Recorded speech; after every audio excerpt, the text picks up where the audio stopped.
Olá, muito bom dia. Aqui é o pastor Israel. Estamos de volta para a nossa meditação nas Escrituras Sagradas. Estamos estudando a carta de Paulo aos Romanos, hoje o capítulo 9, e vamos ler aqui o versículo de hoje, que é o verso 20 e 21, que diz assim: Porventura pode o objeto perguntar a quem o fez, por que me fizeste assim? Ou não tem o oleiro direito sobre a massa para do mesmo barro fazer um vaso para honra e outro para desonra?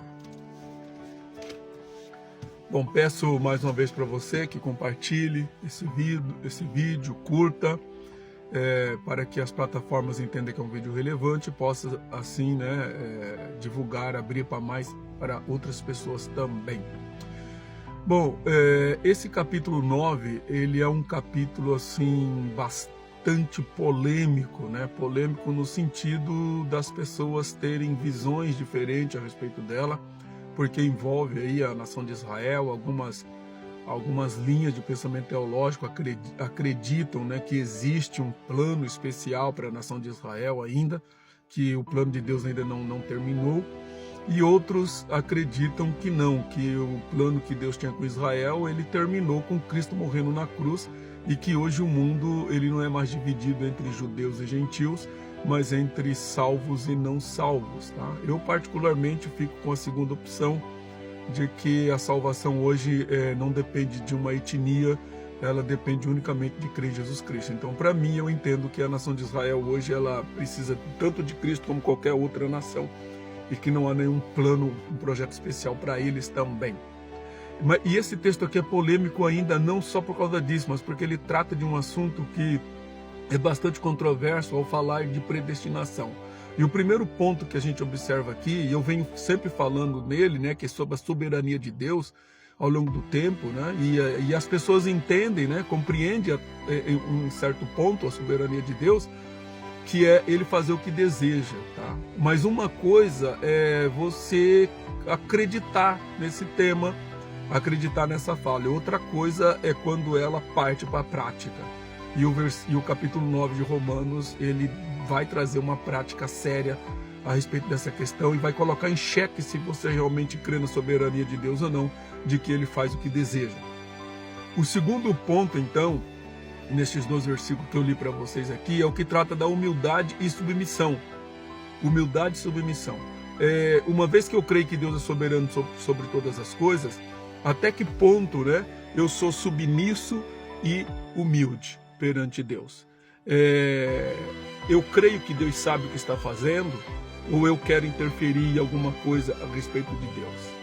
Porque Paulo está fazendo uma comparação aqui entre um oleiro, né? O oleiro é aquela pessoa que trabalha com barro e ele faz os vasos, faz cerâmicas, faz vários objetos com o barro. Mas poderia ser um marceneiro, poderia ser uma outra pessoa que trabalha com outro tipo de material, desde que ela tenha o controle de fazer o que ela quer com aquele objeto que está na mão dela, né? Nesse caso aqui, a massa do barro é a matéria-prima a qual o oleiro trabalha. E a humildade nossa é em aceitar que nós somos o barro e que Deus é o oleiro.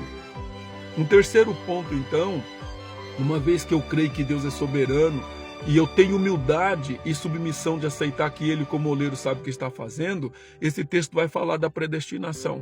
Porque Paulo fala que a humanidade ela é comparada a essa massa. A humanidade é comparada a uma massa que não tem, uma massa perdida, né? Uma massa sem utilidade. E Deus pega desta massa e Ele faz alguns vasos de honra e outros vasos Ele faz para desonra. Ele quem faz essa escolha e não eu. Então, quando ele pega o barro e ele faz um vaso para honra, é aquelas pessoas aonde unicamente pela graça e misericórdia dele, ele coloca no coração dessa pessoa o desejo por Cristo, o desejo por salvação, ele coloca a fé. E em outros ele não faz nada, ele simplesmente deixa ele como ele era, né? Um barro ruim que vai virar aí um vaso ruim. Então, a predestinação tem a ver com a escolha de Deus e não com a minha escolha. Então eu não sou cristão porque eu decidi, porque eu escolhi Jesus, porque eu resolvi pensando e meditando que Jesus é a melhor opção. E eu sei, não, eu sou cristão, porque pela soberania de Deus e a misericórdia dele, ele me tornou um cristão. Quarto ponto, nós devemos confiar na sabedoria de Deus, confiança na sabedoria de Deus. Ele sabe o que está fazendo. Eu posso não entender o porquê é A e não B, e porquê C e não D. A escolha de Deus, né? A minha humildade é saber que eu sou barro e que eu não tenho como perguntar para ele por que ele fez isso ou aquilo. E por último, propósito e destino. Temos um objetivo nesse mundo. Deus nos criou com um propósito. Não vivemos nesse período por acaso. Estamos aqui porque temos como compartilhar alguma coisa com a humanidade. Ou seja, vamos aceitar o nosso papel, vamos confiar em Deus e saber que Ele está liderando a nossa vida. Então, ao invés de questionar o porquê que Deus faz isso ou aquilo, questione qual é o teu papel nesse mundo e cumpra ele de maneira honrada para a glória de Deus. Amém.